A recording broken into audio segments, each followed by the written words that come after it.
Welcome back to DRM News Global, everyone. We're here today to really kind of dig into something that's sadly way more common than people realize, revenge porn. And we're focusing specifically on the experience of Georgia Harrison, a reality TV personality who's become, a real powerful voice against it. Yeah, and what's so striking and honestly kind of devastating is how much her story shows how serious this issue is. It's not like just some embarrassing thing that happened online and goes away. It's a real attack on someone with consequences that can last a long time. You're totally right. And the news piece we've been looking at makes it clear that for her, it's definitely not something you just get over.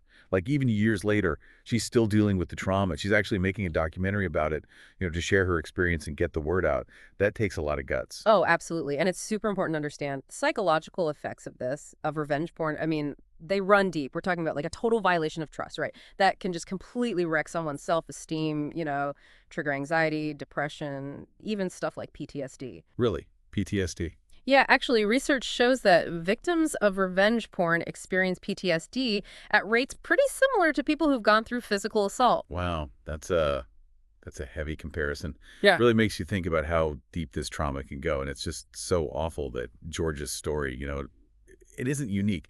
What got to me was how the article pointed out that the number of revenge porn cases that happen is probably way higher than we know because so many people just keep quiet about it. Exactly. Exactly. The shame and the fear that comes with this kind of thing, it often makes people afraid to speak up.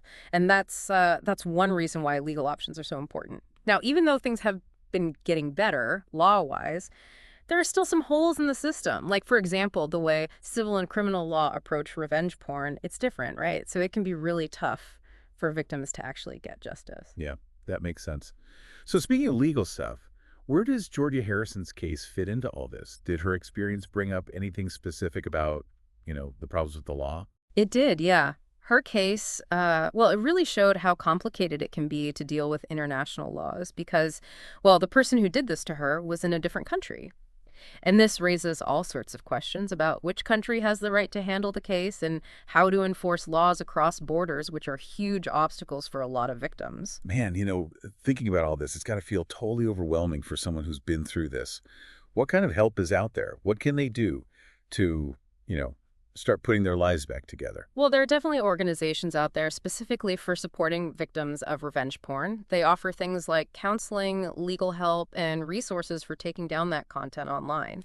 I think just knowing that you're not alone and that there's help available, that's often a huge first step towards healing. For sure, that's so important. It's about giving people who've been through this some power back and reminding them they have choices. So this brings us to a really big question for everyone listening. What can we actually do ourselves and as a society to better support victims and stop these things from happening in the first place? It all starts with, awareness and education, really understanding how serious this issue is and challenging those attitudes that kind of brush it off or even blame the victims. That's key. And of course, pushing for stronger laws and more support for victims is absolutely essential. Couldn't agree more. It's all about creating a culture of respect, both online and in real life. Thanks for joining us on DRM News Global today for this incredibly important conversation.